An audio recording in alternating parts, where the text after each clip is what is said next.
How are you guys doing? Today is Sunday, May 23rd, 2021, out here in this quarantine. I'm James Sims, and for this episode of The Elite, I'm going to review the Elite matchups and performances from yesterday, Saturday, May 22nd, 2021. And of course, I'm going to preview everything that's going on today as we navigate through the world of sports one day at a time. Starting with the NBA playoffs, with the very first day of playoff basketball, not play-in basketball. Starting off in Milwaukee, the 3-seed Milwaukee Bucks were able to beat the 6-seed reigning Eastern Conference champions Miami Heat 109-107 in overtime to get their first win of the series. For the Miami Heat in this matchup, their leading scorer was their point guard off the bench, Goran Dragic. He finished with 25 points in 35 minutes as he shot 10 for 17 from the field and 5 for 10 from three. The leading scorer out of their starters was their starting shooting guard, Duncan Robinson. He finished with 24 points in 36 minutes as he shot 7 for 13 from the field. All of his attempts were from three, so he was 7 for 13 from three, and he was a perfect 3 for 3 from the foul line on the night. Their elite starting small forward, Jimmy Butler, would also finish with 17 points, 10 rebounds, 8 assists, 2 steals, and 6 turnovers in 46 minutes as he shot 4 for 22 from the field, 2 for 9 from 3, and 7 for 10 from the foul line on the night. For the Milwaukee Bucks in this matchup, their leading scorer was their starting small forward, their former All-Star Chris Middleton. He finished with 27 points, 6 rebounds, 6 assists, and 2 steals in 45 minutes as he shot 10 for 22 from the field and 4 for 6 from the foul line on the night. Their elite starting power forward, Giannis Antetokounmpo, would finish with 26 points, 18 rebounds, 5 assists, 3 steals, and 5 blocks. And 5 turnovers in 45 minutes as he shot 10 for 27 from the field and 6 for 13 from the foul line. And then their starting point guard, Drew Holiday, would finish with 20 points, 11 rebounds, 3 steals, and 5 turnovers in 42 minutes as he shot 9 for 18 from the field and 2 for 4 from the foul line on the night. With this win, the 3-seed Milwaukee Bucks now hold a 1-0 series lead over the Miami Heat following that game. Jumping out to Los Angeles for the first game of this 4-5 matchup in the West. The 5-seed Dallas Mavericks, who get the best of the 4-seed Los Angeles Clippers, winning 113-103 after they outscored the Clippers by 5 in the first half and then by another 5 in the second half, a gradual win. For the Clippers in this matchup, their leading scorer was their goated starting small forward, Kawhi Leonard, out of San Diego State. He would go on to finish with 26 points, 10 rebounds, 5 assists, and 4 steals in 41 minutes as the two-time NBA Finals MVP would shoot 9 for 22 from the field, 1 for 6 from 3, and 7 for 9 from the foul line. Their elite starting shooting guard, Paul George, would finish with 23 points, 6 rebounds, and 5 assists in 40 minutes as he shot 8 for 18 from the field, 2 for 8 from 3, and a perfect 5 for 5 from the line. For the Dallas Mavericks, their leading scorer was their elite starting point guard out of Slovenia, Luka Doncic. He finished with 31 points, 10 rebounds, 11 assists, and 2 blocks in 41 minutes as he shot 11 for 24 from the field, 5 for 11 from 3, and 4 for 7 from the foul line. Their starting small forward, Tim Hardaway Jr., would finish with 21 points in 32 minutes as he shot 8 for 13 from the field and 5 for 9 from 3. Also, a pretty big play from last night was when Kawhi Leonard dunked all over Maxi Kleber. That was a pretty big play from last night. But regardless, with this win, the 5th-seed Dallas Mavericks now hold a 1-0 series lead over the Los Angeles Clippers in the conference.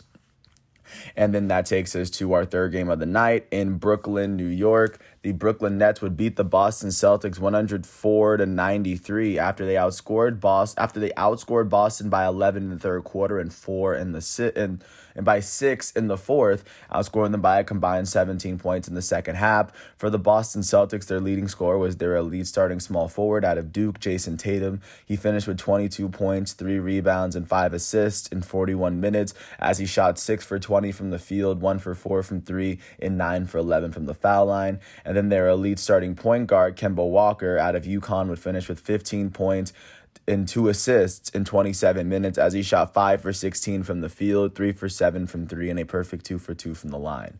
For the Brooklyn Nets, their leading scorer was their goated starting power forward, Kevin Durant. He finished with 32 points, 32 points and 12 rebounds roughly in 39 minutes as he shot 10 for 25 from the field, 1 for 8 from 3, and 11 for 12 from the foul line. Their elite starting point guard, Kyrie Irving out of Duke, would finish with 29 points and 6 rebounds in 37 minutes as he shot 11 for 20 from the field, 2 for 8 from 3, and a perfect 5 for 5 from the line. And their elite starting shooting guard, James Harden, out of Arizona State, would finish with 21 points, 9 rebounds, 8 assists, and 4 steals in 36 minutes as he shot 5 for 13 from the field, 2 for 8 from 3, and 9 for 10 from the foul line. With this win, the Brooklyn Nets, the second seed, now hold a 1-0 series lead over the 7th seed Boston Celtics, as the next game will, of course, be played in Brooklyn. Last but not least, to the final playoff game of the night, the 3rd seed Denver Nuggets would host the 6th seed Portland Trailblazers out in the West Conference. And in this game, the Trailblazers would end up beating the Nuggets 123-109 after they outscored the Nuggets by 13 points in the third quarter, 17 in the second half, to come from behind and pick up their first win on the road.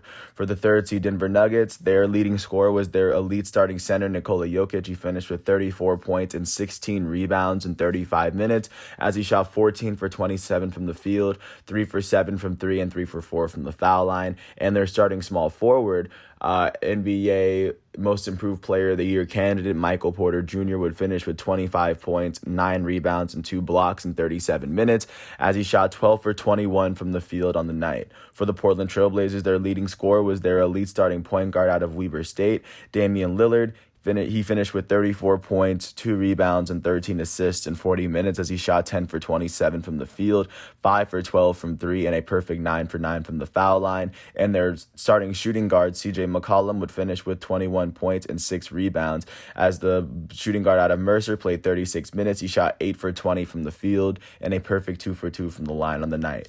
With this win, the 6th seed Portland Trailblazers now hold a 1-0 series lead over the 3 seed Denver Nuggets, as the Denver Nuggets will host the very next game in this series.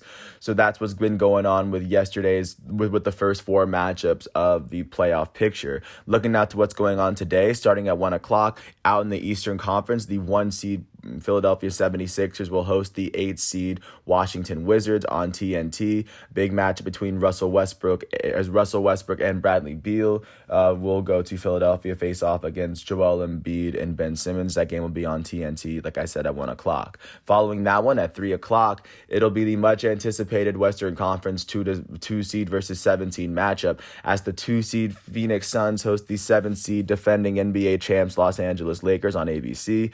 Chris Paul and Devin Booker looking forward to hosting LeBron James, Anthony Davis, and company. The Lakers are the first 7 seed in a very long time to be, I think, the first 7 seed ever to be favored over a 2 seed in the first round of the playoffs. Jumping out to 7 o'clock for the third game of the matchup, the 4th seed in the Eastern Conference, New York Knicks, are going to host the 5th seed in the Eastern Conference, Atlanta Hawks, on TNT. Both teams finished with the same record, but the Knicks got the head-to-head advantage, so now the Knicks get home court advantage. And this is a very much anticipated game in Madison Square Garden, as they have already sold out their first 2 games. And then at 9:30, it will be the first matchup in the 1-8 series between the 1st seed Utah Jazz and then the 9th seed Memphis Grizzlies out in the Western Conference, after the Grizzlies went on to beat the San Antonio Spurs in the first game of the play-in. They beat the Warriors in the second game to earn their spot into this spot. So now they'll get their very first game against Utah tonight at 9:30 to finish off all the first games in the NBA. But with that said, that's everything. That's what the NBA is looking like as we are inching day by day into this playoff picture. Staying within the arena, but switching to playoff hockey, because the Stanley Cup playoff is also getting started as of right now. Starting off in the Central Division, the Tampa Bay Lightning, who currently held the who are holding the 3 seed, who finished with the 3 seed in the Central Division, hosted the 2 seed Florida Panthers, and the Lightning were able to beat the Panthers 6-2 after scoring 3 goals in the first period, 2 in the second, just to kind of get a really big advantage out there. And after picking up this win, they now hold a 3-1 series lead over the Panthers, as they are now 1 win away from clinching a spot into the divisional finals.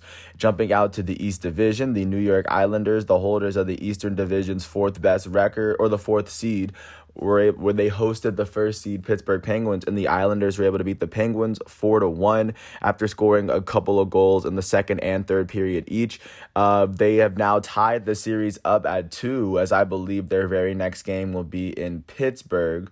So that's how that series is looking. Jumping out to the North Division, the 1 seed Toronto Maple Leafs were able to beat the 4 seed Montreal Canadiens 5-1, led by their center Austin Matthews' 1 goal and 2 assists. With this win, the Toronto Maple Leafs have tied the series at 1, as I believe the next 2 games will be played in Montreal, as the 4 seed Canadiens will host the 1 seed Maple Leafs. Last but not least, jumping out to Minneapolis in the Western Division, the 3rd seed Minnesota Wild hosted the 2nd seed Las Vegas Golden Knights. The Golden Knights were able to blank the Wild 4-0 to pick up a 3-1 series lead, and now with their next game going to be in Vegas, the Golden Knights can advance past this round and go into the next round. Looking at what's going on today for playoff hockey starting at 2:30 on NBC Sports Network, it will be Game 4 of the Central Division's 1-4 matchup, as the 4 seed Nashville Predators will host the 1 seed Carolina Hurricanes. The 1 seed Hurricanes lead this series 2-1 going into today, as the Predators look to even the series at home. At 5 o'clock, it'll be the Western Division's 1-4 matchup, as the 4 seed St. Louis Blues will host the 1 seed Colorado Avalanche. The Avalanche currently lead this series 3-0. A win here could help them be the first team to advance to the second round of the Stanley Cup playoff. At 7 o'clock on USA, it will be the Eastern Division's 2-3 matchup, I believe, as the 2 seed Washington Capitals will host the 3 seed Boston Bruins. The Capitals are currently trailing in this series 3-1, but a win here at home could keep them alive. A win for the Boston Bruins would mean that they advance as well. And then at 7:30, it'll be on NBC Sports Network. It'll be Game 3 of the North Division's 2-3 matchup, as the 3 seed Winnipeg Jets are going to host the 2 seed Edmonton Oilers. Right now, the Jets lead this series 2-0, and with the win here, they could be 1 win away from advancing on to the next round. And that is what playoff hockey is looking like at the moment. Taking a look at what's going on with regular season baseball, starting off in Yankee Stadium, the New York Yankees were able to beat the Chicago White Sox after blanking them 7-0 for the entire game, off the back and off the arm of Garrett Cole. For the White Sox in this matchup, the start and the loss would go to Dylan Cease. Cease would allow 5 earned runs and 4.1 innings pitched, as he struck out 6 on the day. With this loss, he is now 2-1 as a starting pitcher for the Chicago White Sox this season. Their elite first baseman, reigning American League MVP Jose Abreu, would go 2 for 4 on the day, and the only other player with more than 1 hit for Chicago was their second baseman Nick Madrigal, who went 2 for 3 for himself. For the New York Yankees, the start and the win went to Garrett Cole. He allowed no earned runs in 7 innings pitched, as he struck out 7 on the day. With this win, their elite starting pitcher is 6-2 on the season as a starting pitcher for the Yankees. Their second baseman, Brett Gardner, would go 2 for 4 with a run. Their elite right fielder, Aaron Judge, would go 2 for 4 with a run. Their elite shortstop, Gleyber Torres, would end up going 3 for 4 with 4 RBIs and 2 runs on the day. And with this win, the New York Yankees are now 27-19. That is the 3rd best record in the American League East, as they have now won 7 of their last 10 games. They now trail the Boston Red Sox by 1.5 games in the division.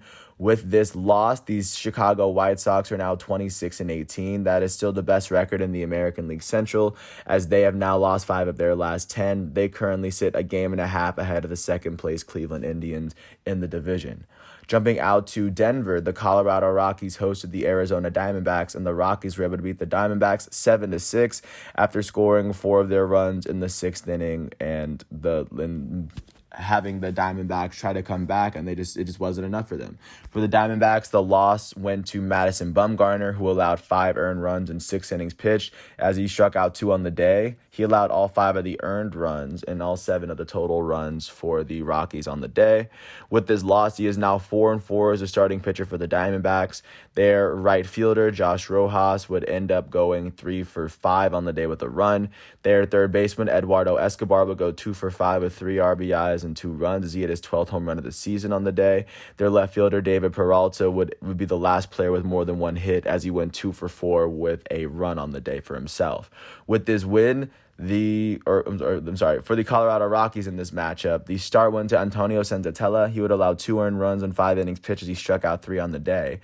Even though he got the blown save, the win would go to Tyler Kinley. Kinley would allow no earned runs in 1 inning pitched as he struck out 1 on the day. With this win, he is now 1-0 as a relief pitcher for the Colorado Rockies, and the save would be given to Daniel Bard. Bard would allow no earned runs in 1 inning pitch as he struck out 2 on the night. Like I said, that's his 5th save of the season. Their left fielder, Ryan Tapia, will go 2 for 4 with an RBI. Their third baseman, Josh Fuentes, would go 2 for 4 with 2 runs on the day. Their elite right fielder, Charlie Blackmon, will go 1 for 4 with 2 RBIs and a run as he hit his 3rd home run of the season. And then last but not least, their second baseman, Brendan Rodgers, would go 2 for 3 with 2 RBIs on the day. With this win, the Colorado Rockies are now 17-29. That is the worst record in the National League West as they now trail the San Diego Padres by 12 games in the division. With this loss, the Arizona Diamondbacks are now 18-29 as they now trail the San Diego Padres by 11.5 games in the division. They have now lost 9 of their last 10 games so far. And then looking out to DC, the Washington Nationals would host the Baltimore Orioles and pull up a 12-9 win after scoring 9 runs in the first 4 innings. For the Nationals in this matchup, for the Orioles in this matchup, the start went to Bruce Zimmerman. Bruce Zimmerman would allow 5 earned runs in 3 innings pitched as he struck out 2. The loss would go to the Orioles' first relief pitcher, Adam Plutko. Adam Plutko would allow 4 earned runs in 2 innings pitched as he struck out 3. With this loss, Plutko is 1-1 as a relief pitcher this season. Their center fielder, Cedric Mullins, would go 2 for 5 with a run. Their right fielder, Anthony Santander, would go 3 for 4 with an RBI and 3 runs as he hit his 3rd home run of the season. Their third baseman, Michael Franco, would go 2 for 4 with a run. And then their left fielder, Ryan Mountcastle, will go 2 for 4 with 4 RBIs and 2 runs as Mountcastle hit his 4th home run of the season. For the Washington Nationals, the start went to John Lester. He allowed 6 earned runs in 4 innings pitched as he struck out 4. The win would go to their relief pitcher, their setup man, Daniel Hudson. Hudson would allow no earned runs in 1 inning pitch as he struck out 2. With this win, he is 3-0 as a relief pitcher. And the save went to Brad Hand, who allowed no earned runs in 1 inning pitch as he struck out 1, as Hand picked up his 6th save of the season. In their batting lineup, their shortstop, Trey Turner, would go 2 for 5 with an RBI and a run.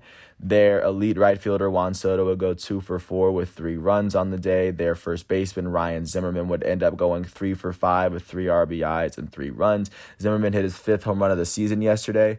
Their left fielder, Kyle Schwarber, would go 2 for 4 with an RBI and a run.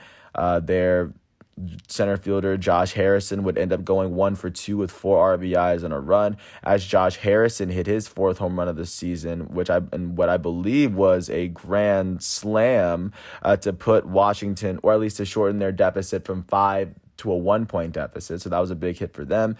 With this win, the Washington Nationals are now 19-23. That is the worst record in the National League East, and they now trail the New York Mets by 3.5 games in the division. The Nationals have now won 6 of their last 10 games. With this loss, the Baltimore Orioles are now 17-28. That is the worst record in the American League East, as they now trail the Boston Red Sox by 11 whole games in the division.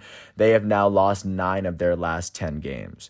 Jumping out to Dallas, the Texas Rangers took on their in-state rivals, the Houston Astros, and in this matchup, the Rangers would beat the Astros 8-4 after scoring 5 runs in the 7th inning.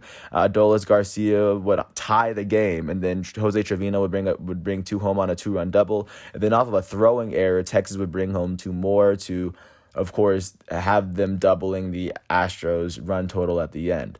For the Astros in this matchup, the start went to Lance McCullers Jr. He allowed 3 earned runs in 5 innings pitched as he struck out 7. He would not get the decision. The blown save and the loss would be given to their second relief pitcher, Andre Scrub, who allowed 2 earned runs in .2 innings pitched as he only struck out 1.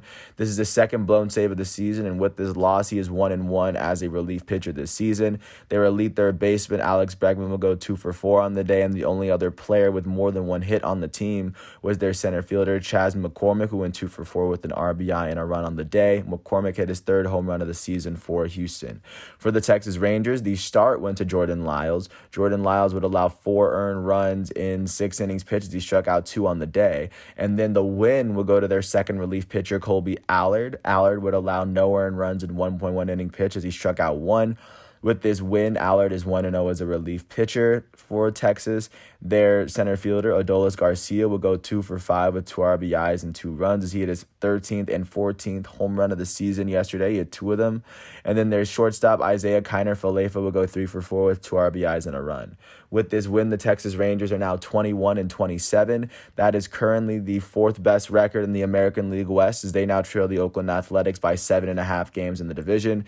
They have now won 3 of their last 10 games. And with this loss, the Houston Astros are now 26-20. That is the 2nd best record in the division as they now trail the Oakland Athletics by 1.5 game in the AL West. The Astros have lost 3 of their last 10. Jumping out to Kansas City, the Kansas City Royals hosted the Detroit Tigers and were able to pull off a 7-5 win to give Brady Singer his 2nd win of the season. For the Detroit Tigers, the start and the loss went to Matthew Boyd. Boyd would allow 5 earned runs in 5 innings pitched as he struck out 5 on the day. With this loss, he is now 2-5 as a starting pitcher. Their starting left fielder, Robbie Grossman, will go 2 for 5 with 2 RBIs and a run as he hit his 5th home run of the season. Their shortstop, Harold Castro, would finish 2 for 4 with an RBI. And then the last player with more than 1 hit was their center fielder, Akil Baddoo, who went 3 for 3 with 2 RBIs and a run on the season, or with 2 RBIs and a run on the night. And for the Kansas City Royals, the start and the win went to Brady Singer. Brady Singer would go on to allow 3 earned runs in 6.1 innings pitched as he struck out 6 on the day. With this win, Singer is now 2-3 as a starting pitcher. In their batting lineup, their first baseman, Carlos Santana, would go 2 for 4 with an RBI and 2 runs. And then their left fielder, Andrew Benintendi, would end up going 2 for 3 with 3 RBIs and a run on the day. With this win, the Kansas City Royals are now 21-23. That is the 3rd best record in the American League Central. They now trail the Chicago White Sox by 5 games in the division as they have now won 5 of their last 10. With this loss, the Detroit Tigers are now 18-27. That is the 4th best record in the American League Central as they now trail the Chicago White Sox by 8.5 games in the American League Central. They've now lost 3 of their last 10 games this season so far. Jumping out to Cleveland, the Cleveland Indians hosted the Minnesota Twins, and in a game that went all the way into extra innings, the Cleveland Indians would pull off a win after Cesar Hernandez hit a 2-run walk-off home run to give the Indians their 24th win of the season. For the Minnesota Twins in this matchup, the start went to Kenta Maeda. He allowed 3 earned runs in 5 innings pitched as he struck out 6. The loss would go to the Twins closer, Alex Colomé. Colomé would allow 1 earned run and 2 total runs as he was unable to register an out. But with this loss, he is now 2-4 as a relief pitcher for the Twins this season. Their second baseman, Luis Arraez, would end up going 2 for 5 on the day. Their designated hitter, Max Kepler, would end up going 2 for 5 on the day. Their first baseman, Miguel Sano, would go 1 for 5 with an RBI and a run as he hit his 8th home run of the season. For the Cleveland Indians, the start went to their elite starting pitcher who won the American League Triple Crown last season as a pitcher, Shane Bieber. He allowed 3 earned runs in 5.1 innings pitched as he struck out 6. The win would go to their relief pitcher, James Karinchak, who allowed no earned runs in 1.1 innings pitched as he struck out 2 on the day. With this win, Karinchak is 2-0 as a relief pitcher for Cleveland. In their batting lineup, their center fielder, Harold Ramirez, would end up going 2 for 4 on the day as their catcher, Austin Hedges, would end up going 2 for 3 with an RBI and a run. Those are the only 2 players with more than 1 hit on the day. And with this win, the Cleveland Indians are now 24-19. That is the second best record in the American League Central. They now trail the Chicago White Sox by a game and a half in the division, and the Indians have won 5 of their last 10 games. With this loss, the Minnesota Twins are now 16-29. That is the worst record in the American League Central, as they now trail the Chicago White Sox by 10 and a half games in the division. The Twins have now lost 6 of their last 10 games so far. Jumping out to Atlanta, the Atlanta Braves hosted the Pittsburgh Pirates, and after putting up 20 in the last game, the Braves were able to beat the Pirates 6-1. And for the Pittsburgh Pirates in this matchup, the start and the loss went to Mitch Keller. Keller would allow 5 earned runs in 5 innings pitched as he struck out 6 on the day. With this loss, Mitch Keller is 2-6 as a starting pitcher for Pittsburgh. Their center fielder, Brian Reynolds, would go 2 for 4 on the day, and the only other player with more than 1 hit would be their third baseman, Wilmer Difo. Difo went 2 for 4. The only RBI for the Pittsburgh Pirates came from their catcher, Michael Perez. He went 1 for 4 with an RBI and a run as he had a solo home run off Bryce Wilson in the third. For the Atlanta Braves, of course, the start and the win went to Bryce Wilson. Wilson would allow 1 earned run in 6.2 innings pitched as he struck out 4 on the day. With this win, Bryce Wilson is 2-2 as a starting pitcher for the Atlanta Braves. In their batting lineup, their elite right fielder, Ronald Acuna Jr., would go 1 for 5 with an RBI and a run as he had his 15th home run of the season off of the first pitch of the game last night. So I think he's back in the lead for MLB, or back in leading the MLB with home runs.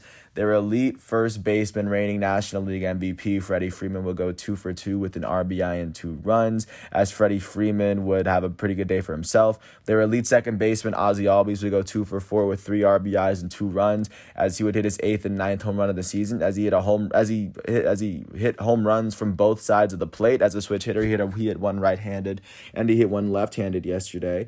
Their third baseman, Austin Riley, would go 2 for 4 with an RBI as well. And with this win, the Atlanta Braves are now 22-24. That is the second best record in the National League East, tied with the Philadelphia Phillies. They currently trail the New York Mets They trailed the Mets by 2.5 games in the division, as the Braves have now won 5 of their last 10 games. With this loss, the Pittsburgh Pirates are now 18-27. That is the worst record in the National League Central, as they now trail the St. Louis Cardinals by 8 games in the division. The Pirates have now lost 7 of their last 10 games. Jumping out to Miami, the Miami Marlins hosted the New York Mets, and the Marlins were able to beat the Mets 3-1. The game was scoreless through the 6th. The Marlins would score on a sacrifice fly in the 7th. The Mets would score off of an RBI single in the 8th. Going into the bottom of the 9th, it would be a 2-run home run from Garrett Cooper to give the Marlins their 21st win of the season. For the Mets, the start would go to Joey Lucchesi. Lucchesi would allow no earned runs in 4 innings pitched as he struck out 8 on the day. The loss would come to the Mets closer, Drew Smith. Drew Smith would go on to allow 2 earned runs in 0.2 innings pitched. As with this loss, he is now 1-1 as a relief pitcher this season. Nobody on the Mets was able to register more than 1 hit, and a lot of that can be attributed to Miami pitching.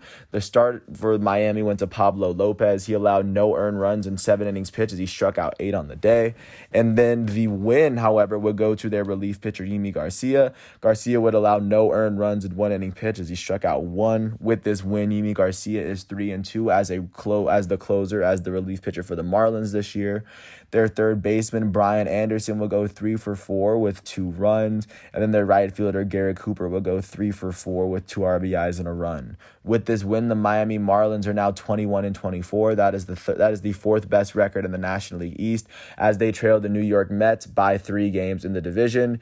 They have now won 6 of their last 10 games. And with this loss, the New York Mets are now 21-18. That is the best record in the National League East, as they currently sit 2.5 games ahead of the Atlanta Braves and the Philadelphia Phillies. The New York Mets have now lost 5 of their last 10 games.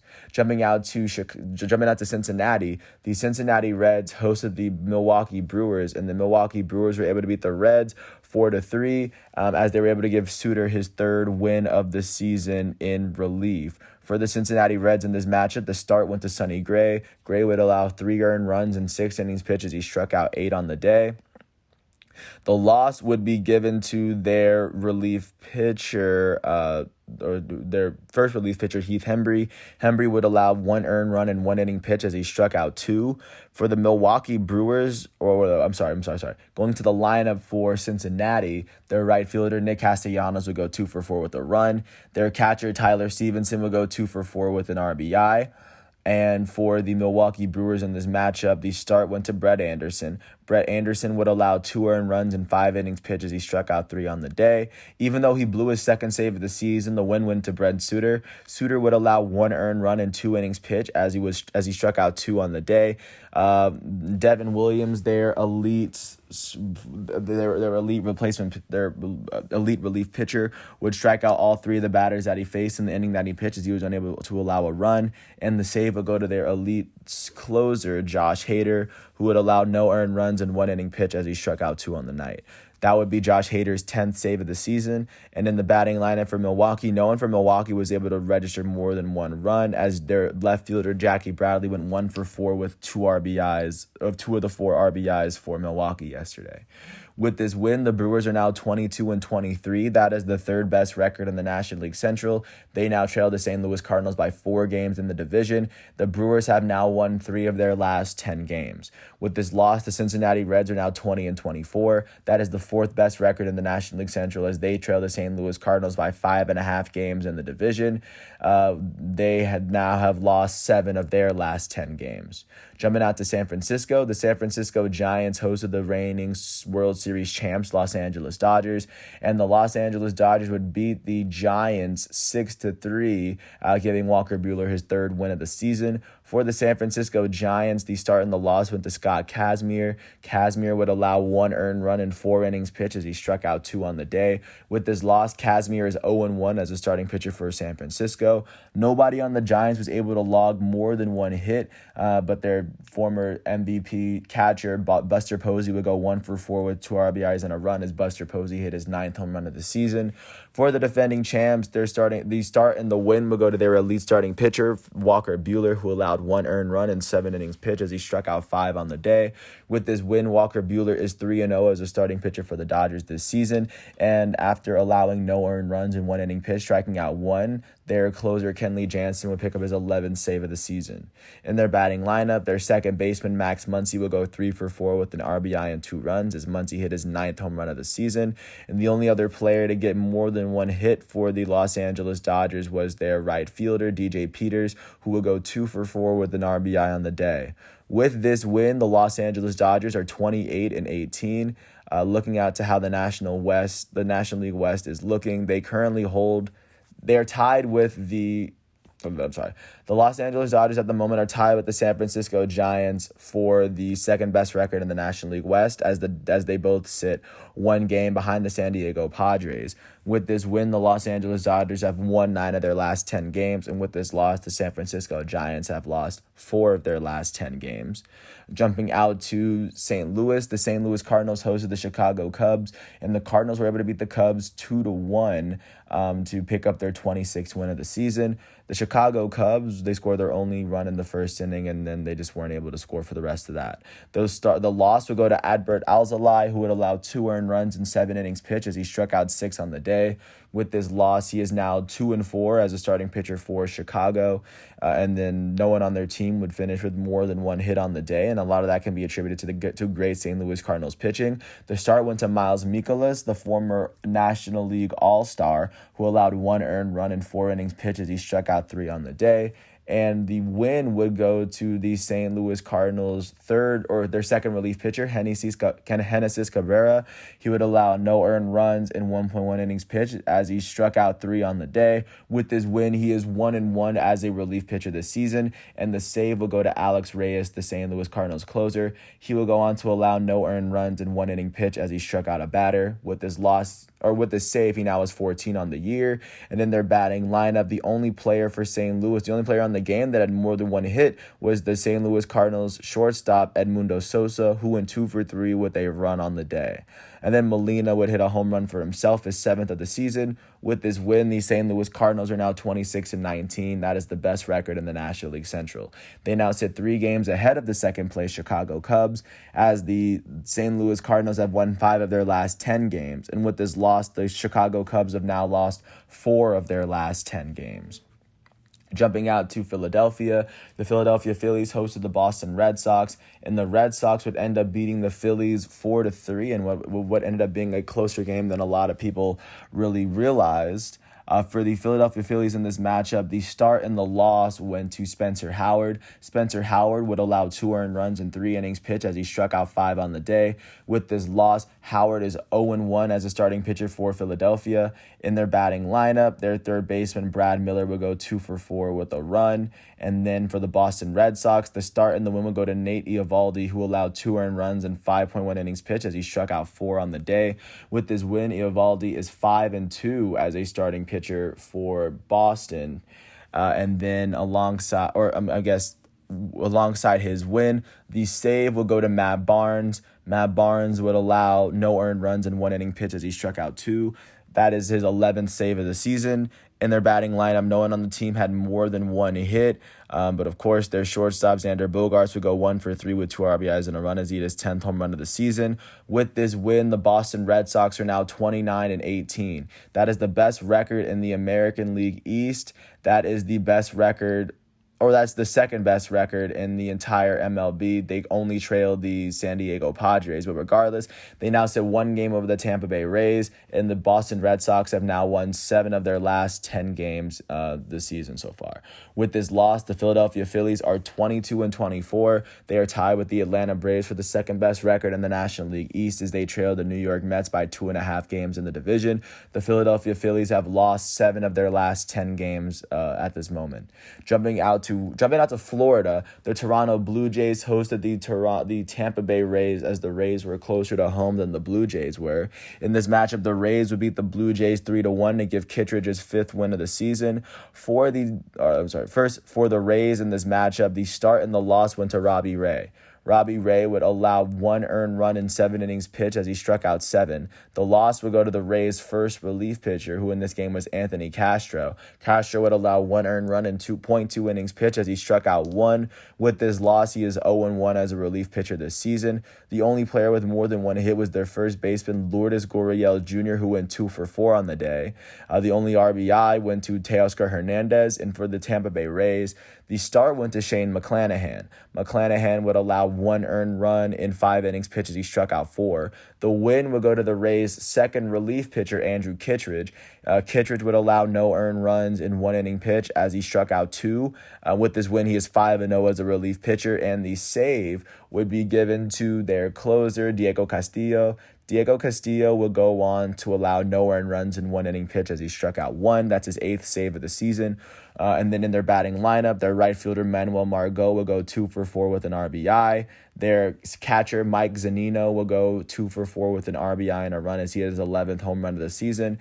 And then for the Tampa Bay Rays, their shortstop, Taylor Walls, would go 2 for 4 with a run. One of the few times you're going to hear me say Tampa Bay Rays shortstop before Wander Franco gets called up, and it's not Wander Franco. And with this win, the Tampa Bay Rays are now 28-19. That is the second best record in the American League East, as they now trail the Boston Red Sox by a game in the division. They have now won 9 of their last 10 games. With this loss, the Toronto Blue Jays are 23-21. That is the 4th best record in the American League East, as they now trail the Boston Red Sox by 4.5 games in the division.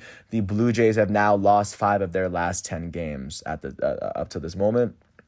Jumping out to San Diego, the San Diego Padres were able to beat the Seattle Mariners 6-4, scoring 5 of them in the 5th inning to pick up the best record in the major leagues for the moment. For the Seattle Mariners, the start and the loss went to Justice Sheffield. Sheffield would allow 5 earned runs in 5 innings pitched as he struck out 3 on the day. With this loss, Sheffield is 3-4 as a starting pitcher this season. Their third baseman, Kyle Seager, will go 2 for 3 with a run, as he was the only player with more than 1 hit. For the San Diego Padres, the start went to Ryan Weathers. Ryan Weathers would go on to allow 1 earned run in 4 innings pitched as he struck out 2. The win went to the Padres' first relief pitcher, Craig Stammen. Stammen would allow no earned runs in 1 inning pitch as he struck out 2. And then the save would go to the former Atlanta Braves closer, Mark Melancon. Mark Melancon would allow no earned runs in .2 innings pitched as he struck out 2. With this save, that is his 16th of the season. In their batting lineup, their right fielder, Jurickson Profar, would go 2 for 5 with a run. Their elite shortstop, Fernando Tatis Jr., would go 2 for 3 with an RBI. Their first baseman, Eric Hosmer, would go 1 for 3 with 2 RBIs and a run. And then with this win, the San Diego Padres are now 29-17. That is the best record in the National League West. They have the same amount of wins as the Red Sox, but the Padres have one less loss. So the Padres now have the best record win percentage-wise in the entire major leagues. They now sit 1 game ahead of the second place San Francisco Giants and Los Angeles Dodgers in the division, and the Padres have now won 9 of their last 10 games. Jumping out to looking at to how Seattle is faring. Seattle is now 21-25. That is the 3rd best record in the American League West. They now sit 6.5 games behind the first place Oakland Athletics, and they have now lost 7 of their last 10 games this season. Last but not least, jumping out to Anaheim, the Los Angeles Angels hosted the Oakland Athletics, and the Athletics would beat the Los Angeles Angels 6-2, giving Bassett his 4th win of the season. For the Los Angeles Angels, the start and the loss went to Patrick Sandoval. Sandoval would allow 2 earned runs in 5 innings pitched as he struck out 3. With this loss, Sandoval is 0-1 as a starting pitcher for the Angels. Their designated hitter, Shohei Ohtani, would go 2 for 4 with an RBI. And then their second baseman, David Fletcher, would go 2 for 3. For the Oakland Athletics, the start and the win went to Chris Bassett. Bassett would allow 2 earned runs in 7.2 innings pitched as he struck out 8. With this win, Chris Bassett is 4-2 as a starting pitcher for the Oakland Athletics. Their left fielder, Mark Canha, would go 2 for 3 with 2 runs. Their center fielder, Ramon Laureano, will go 3 for 5 for himself. And with this win, the Oakland Athletics are now 28-19. That is the best record in the American League West, as they now sit 1.5 games ahead of the second place Houston Astros in the division. The Athletics have now won 6 of their last 10 games. With this loss, the Los Angeles Angels are now 19-27. That is the worst record in the American League West. They now trail the Oakland Athletics by 8.5 games in the division. The Angels have now lost 7 of their last 10 games up until this point. That is what the MLB is looking like leading into today's matchups. So, of course, looking at how today's Sunday games are scheduled out, because this is the last game in the series for a lot of teams. Starting from the very top of the day at 1:05, Patrick Corbin and the Washington Nationals are going to host Matt Harvey and the Baltimore Orioles. At 1:05 at the same time, Zach Wheeler and the Philadelphia Phillies are going to host Eduardo Rodriguez and the Boston Red Sox. At the same time, Jameson Taillon and the New York Yankees are going to face off against 3-1 Dallas Keuchel and the Chicago White Sox. At 1:07, the Toronto Blue Jays, led by their elite starting pitcher, the 4-2 Hyunjin Ryu, are going to host the Tampa Bay Rays, led by Michael Wacha at 1:07. At 1:10, Luis Castillo and the Cincinnati Reds are going to host 4-1 Freddie Peralta and the Milwaukee Brewers. At 1:10, 4-3 Zach Plesac and the Cleveland Indians are going to host 2-2 J.A. Happ and the Minnesota Twins at 1:10. Also at the same time, Cody Poteet and the Miami Marlins are going to host the New York Mets as well. And then at 1:20, 1-2 Max Fried and the Atlanta Braves are going to host 3-3 JT Brubaker and the Pittsburgh Pirates. Following that, at 2:10, Chris Bubich and the Kansas City Royals are going to host 3-3 Casey Mize and the Detroit Tigers. At 2:35, Mike Foltynewicz and the Texas Rangers are going to host 3-1 Christian Javier and the Houston Astros. At 3:10, 4-4 John Gray and the Colorado Rockies are going to host 1-0 Taylor Widener and the Arizona Diamondbacks. At 4:05, Anthony DeSclafani and these 4-1 Anthony DeSclafani and the San Francisco Giants are going to host 6-1 Julio Urias and the defending champs Los Angeles Dodgers, as the Giants and the Dodgers both sit 1 game behind the San Diego Padres in the National League West at the moment. At 4:07, Dylan Bundy and the Los Angeles Angels are going to host Sean Manaea and the Oakland Athletics on ESPN+. At 4:10, the San Diego Padres, led by their 4-1 elite starting pitcher Yu Darvish, are going to host Justin Dunn and the 1-2 Seattle Mariners at 4:10. And last but not least, on ESPN at 7 o'clock, Adam Wainwright and the 2-4 Adam Wainwright and the St. Louis Cardinals are going to host 2-2 Zach Davies and the Chicago Cubs in one of baseball's, and what is quite possibly what goes into competition for baseball's most historic and iconic rivalry. So that is what's going on out there. Really quickly looking out at the world of golf at the moment, the last round of the PGA Championship will take place today as American Phil Mickelson leads the way with a -7, with a score of -7. He has a one-shot lead over American Brooks Koepka at the moment. And then just looking at what's going on off the continent, and especially in the world of soccer, there were some pretty big games yesterday that finished some pretty incredible, amazing seasons. So because of that, the way they schedule it, all the games in the Bundesliga and all of the games in La Liga were all played at the same time. So regardless, whoever wins, they crown them all at the same time. Starting off in the Bundesliga title went to Bayern Munich after Bayern Munich was able to beat FC Augsburg 5-2 after getting an own goal. Their second goal will come from their elite German forward Serge Gnabry. Their third goal will come from their elite German midfielder Joshua Kimmich. Kingsley Coman would score in the 43rd minute to put them up 4-0 at half. After Augsburg scored 2 in the second half, the very last goal in the very final possession would be the record-breaking goal from their elite Polish striker Robert Lewandowski. That would be his 41st goal in 29 Bundesliga games, which broke the long-standing record by Gerd Müller. He scored 40 in a season. Robert Lewandowski broke a 50-year-old record yesterday. So of course and following that, he was named the top scorer in the Bundesliga, and he's more than likely going to end up with the Golden Boot when it's all said and done. So just a great season from Bayern Munich as they finish top of the table. They will face off against Borussia Dortmund in the German Super Cup because Borussia Dortmund won the DFB Pokal. Speaking of Dortmund, they were able to beat Bayer Leverkusen 3-1 as 2 of their goals came from their elite Norwegian striker Erling Haaland, and then Marco Reus would score in the 51st minute. With this win, Borussia Dortmund will finish third in the table, 1 point behind RB Leipzig, as they were At one point, they were in threat of falling out of Champions League. RB Leipzig lost to Union Berlin, by the way, but they were still able to hold on to their second spot. That's virtually what's going on with Germany in the top 3 spots. In the very last spot going into the Champions League will be Wolfsburg, as they finished with the 4th best record. That, of course, is how that season ended.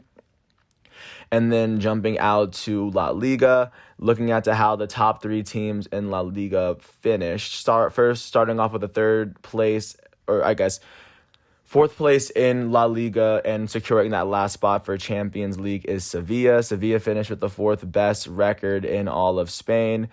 Sevilla they did not play yesterday, but looking at 3rd place, it went to Barcelona. Barcelona beat Eibar 1-0 as their only goal came in the 81st minute from their elite French forward Antoine Griezmann. With this win, they finished 5 points below 2nd place Real Madrid after Real Madrid came from behind and beat Villarreal in the second half off of a Benzema goal in the 87th minute and a clutch goal, Benzema, their elite French striker, and they got a goal in the 92nd minute from their elite Croatian midfielder Luka Modric. And then the winners, however, would be Atletico Madrid after they were trailing Real Valladolid for most of the game. Correa would tie it up in the 57th minute, but then a breakaway goal from their elite striker from Barcelona, Luis Suarez, would put Atletico Madrid up 2-1 to give them the win that they needed. And with this win, they very swiftly and slightly won La Liga by 2 points. And this is the first time that they've won it since, I believe, 2013-14. But this is the second time that neither Real Madrid nor Barcelona has won La Liga since 2004, which is an incredibly long time. So that's the current status, as Spain has crowned a new champ, and of course Germany has crowned theirs. Right now, that is what soccer is looking like. Follow from yesterday's games. Looking forward to what's going on today. Today will be the very last day of Premier League soccer. Looking out to how that league is faring already. Manchester City has already clinched the title in their last game. Of course, is going to be against Everton at 11 o'clock. Everton holds the eighth best record, so that really doesn't matter there. Second place is going to go to Manchester United, win or lose. Manchester United is going to face off against Wolverhampton at 11 today. All the games are going to be at 11. Third place currently belongs to Chelsea, as Chelsea needs to win this game today. They face off against Aston Villa at 11 o'clock. Aston Villa currently holds the 11th best record in the Premier League. Sitting in third place. Chelsea sits only 1 point ahead of fourth place Liverpool. Liverpool is going in tied with with Leicester City in points. Today they face off against Crystal Palace. If they have a bigger win than Leicester City, if they just win their game, they more than likely should be able to clinch that last spot for themselves. And last but not least, Leicester City is going to face off against Tottenham at 11 o'clock. First of all, Leicester City they're fighting for a Champions League spot. There are sitting for that. Only 4 teams can make it in a Champions League, and right now fourth place Liverpool is tied with Leicester City. So those are going to be the big games that people are going to look out for in England. As already the spots have been, or at least the title has been won by Man City, and they will of course have their trophy ceremony today. And then jumping out to Italy, Inter has already won that league, but they're going to face off against Parma, or they're going to face off against Udinese. They've already won their league by about 10 points, so they're pretty comfortable. Atalanta is not as comfortable. Atalanta is up by 2 points. They're 2 points safe in the in the race for a Champions League spot. Right now they're going to face off against AC Milan at 2:45, as AC Milan is tied with Napoli for a third spot here. So that's going to be incredibly close. And considering Juventus is 1 point out, this is a must-win for Atalanta and possibly AC Milan. So that's how that's how that bracket is looking out. Napoli is going to face off against Hellas Verona at 2:45, as Napoli is sitting 1 point ahead of Juventus in that fourth spot. It looks as the team that they're facing off against, Hellas Verona, holds the 10th best record, so this is a good opportunity for Napoli to secure a spot in Champions League. And then at 2:45, Bologna is going to host Juventus. Juventus holds the 5th best record in Italy, as they now trail Napoli and AC Milan by a point in the table. If Atalanta was able to beat AC Milan and Juventus was able to win, Juventus would be able to go through. And same with Napoli draws or loses. The Juventus very definitely has to win this game if they want to keep a spot in Champions League. That's how important it is, and that's why a lot of eyes are going to be on Italy. And then looking out to how France is going to end up. In France, I believe only 2 teams make Champions League, and right now PSG is holding on to that second spot. Right now, they're going to face off against Brest today. Brest they have the 16th best record in the French league, so a win here would do wonders in helping PSG secure that second spot. And sitting right ahead of them with the number 1 spot in France is Lille. Lille is facing off against Angers at 3 o'clock. Angers currently holds France's 12th best record. A draw or a loss here could see Lille lose to PSG, but that's only if PSG wins. And then sitting 2 points behind PSG is AS Monaco, and then 1 point behind Monaco is Lyon, just to get a sense of what France is looking like on this very last day, as all of these seasons are coming to an end. I want to thank everyone once again for listening to this piece. I hope all is well, and once all of today's matchups are finished for Sunday, May 23rd. I will come back tomorrow on Monday, May 24th for another episode of The Elite. But until then, I want to thank everyone for listening to all 53 minutes of this piece. I hope all is well, and I'll catch you tomorrow with another episode. Peace out, and I hope all is well.